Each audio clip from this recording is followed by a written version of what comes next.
Getting on down time, right? Y'all keep looking at your watches. Y'all look like my students. Come dismissal, you look at 2:50, everybody's looking at you can't even teach anymore. All right? But I do want to say, what an inspiring day, y'all. I'm going to say, after this, we need to network and definitely participate in the gallery walk. But we heard from different entities across this great state that really hold high expectations within their realm. Look at Ed Lead NC. We had Edgecombe County RTI and the Center for Supportive Schools. They did great work in student-centered design. We had Life Navigators who just make good use of, or must make good use of Charlotte's. Did y'all know Charlotte had 5,000 nonprofits? I ain't know that till today. 5,000 nonprofits. Somebody got to be profit to make it balance out. 5,000 nonprofits just shocked me. They take students in crisis and they stabilize, improve, and then they make sure that those 5,000 nonprofits, they have access to them so they can get some assistance. I mean, it was beautiful. You got in Catawba, they're doing some great things there, purposeful in their innovation overview. I learned a new thing from my one-to-one students.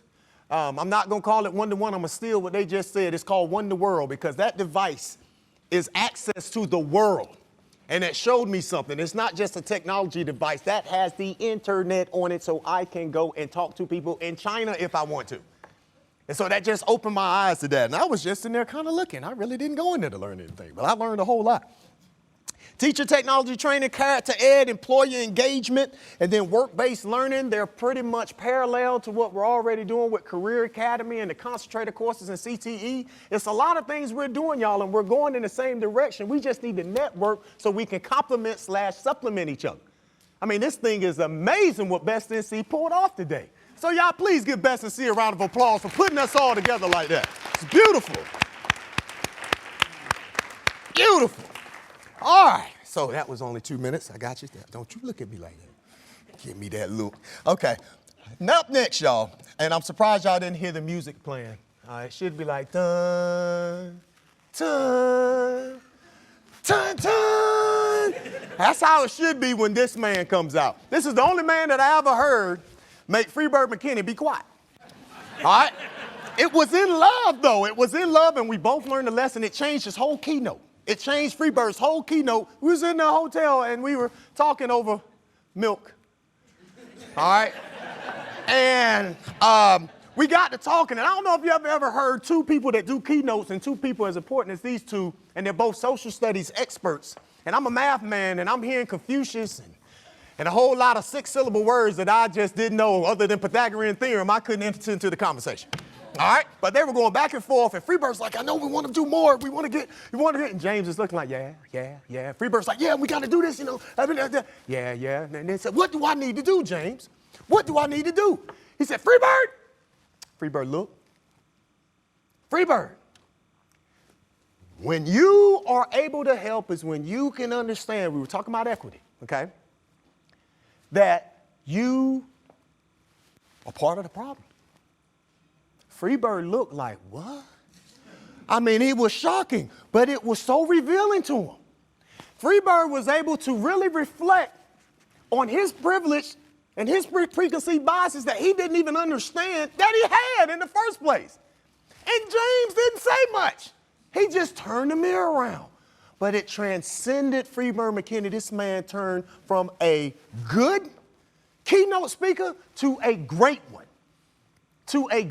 All on one conversation of this young man that's about to come out here and all the work that he's done with the Creed Center. And y'all, I ain't got to say nothing else because when he starts talking, y'all ain't going to worry about 3 o'clock going to 3:02. You're not going to worry about it. I'm going to tell you, he's that good. Please, before I go, because I can't talk to y'all no more, I've enjoyed having you. It's too early for alcohol, so we're going to have a great assortment of afternoon treats so we can send you home with a smile on your face. All right? And then that's that gallery walk we want you to do to peruse before you head out the door after you hear Mr. McDowell speak. So I do get to come back up. So please put your hands together. You're not getting rid of me this time. Put your hands together for the executive director of the Center for Racial Equity in Education. We call it CREED. Put your hands together for Mr. James Ford. Love you, bro. Who doesn't enjoy glasses of milk and conversation? Right? Thank you, Jabari, for the introduction. Can't ever say I've been introduced like that before.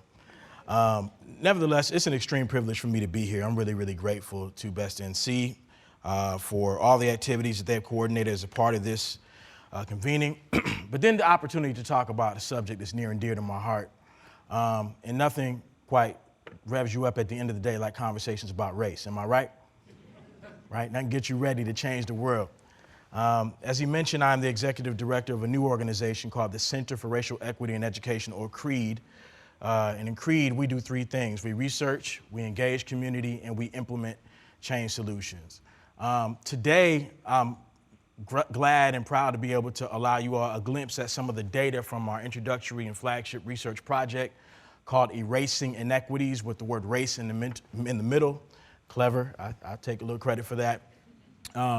But the objective of this project is literally to talk about race in the context of education.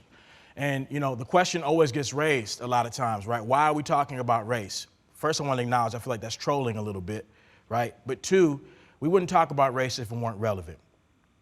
And it's not just relevant because we bring it up. I think what we have done is we've shown that it's relevant in the data in a way that is profound and in a way that is significant and it is pronounced.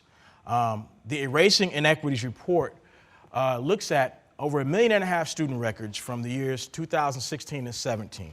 And it's a comprehensive report that consists of about 14 different sections looking at education access and outcome indicators. Now, when I say access indicators and outcome indicators, I'm distinguishing between different things. When we talk about outcomes, we think about things like GPA. We think about things like graduation rates. We think about things like end of course, end of grade exams. Those are outcomes. But we were explicit at wanting to look at some access indicators as well, because we understand that if you just look at the outcomes without looking upstream and figuring out how do we get here, it can reinforce potentially some very dangerous narratives about the student populations that we serve. So we end up looking at access indicators, things like access to honors, things like access to AP, things like suspensions, things like chronic absenteeism, things that literally provide or deny access to students and potentially restrict or equalize access to educational opportunity. This document is, if you're familiar with any of how race works, you won't see anything that's earth-shattering.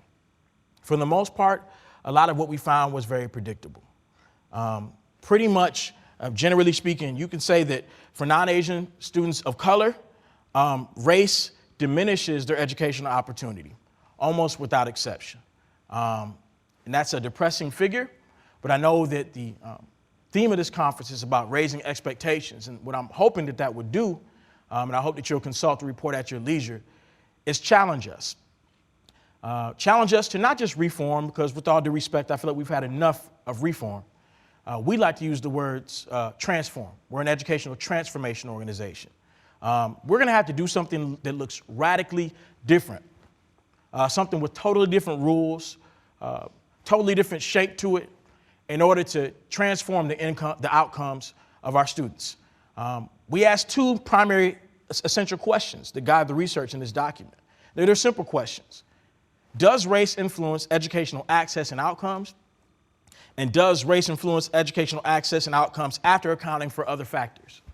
The reason why this is important is because oftentimes when you have conversations about race, particularly when we look at education outcomes, the natural retort, and it's a logical one, is, oh, it's not race, it's something else. It's not race, it's income, it's not race, it's gender. And in some cases, I have to acknowledge that that may be the case.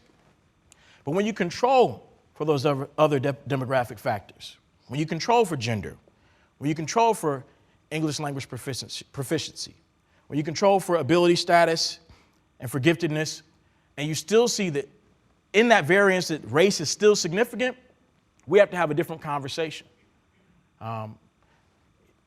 Maybe you've kind of gathered from the political climate of today, but we're no longer at the point where we can't look this issue in the face. A companion document that we released in addition to the Erasing Inequities is called Deep Rooted. In North Carolina, we have a particular story as it pertains to race and how we've handled it. And as a transplant, I can say that I've always kind of viewed North Carolina as the capital of the progressive South, and in many ways that is deserving. But there's also kind of an underbelly to that story that we haven't done a very good job of telling as well. And that is that race and education have always been married to each other in North Carolina. They have guided our policy and, in fact, been used as a way to malign certain populations along the lines of race. So now is our moment. Now is our opportunity to look this thing straight in its face and find ways to change our outcomes, because within the next 15 years, the majority of our population is going to be folks of color. I'm going to say that again. Most of the folks in America will be non-white. So as you make your way through this gallery walk and you get just a taste of some of the data in our very robust 122-page report, right? I want you to be asking yourself, do we survive as a state if we don't mitigate some of the outcomes that we're seeing? Do we survive as a country with those changing demographics if we fail to respond to what it is we're seeing? More than that, I would like for you to ask yourself 4 particular questions as you make your way through the gallery walk. And you can write these down if you so choose. I see the good students already got their pens out. Good to see you, Pam. What's going on, Matt? What are your general reactions to these data? What questions do these data raise for you? And in many ways, we are provoking other questions, right? We don't have all the answers necessarily causally what's driving these things, but there are some correlations that are strong enough to lead to other questions. The second question, what's the story behind the data? How does this connect to your personal experience? One of the most important pieces or parts of when we toured these data has been when we've been able to have students accompany us and when they've been able to talk about not just the data, but to be able to tell their stories and how their stories conform to the data, right?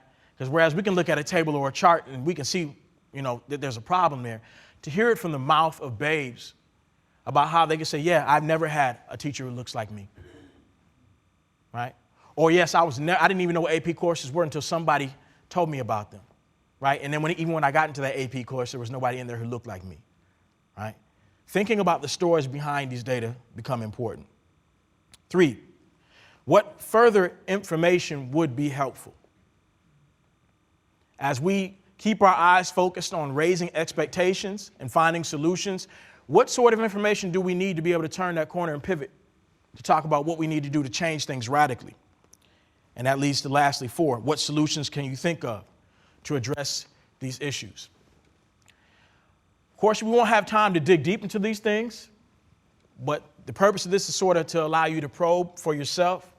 I would invite you to visit our website, creed-nc.org, where you can download the full versions of both reports, Deep Rooted and Erasing Inequities, and scan those at your leisure.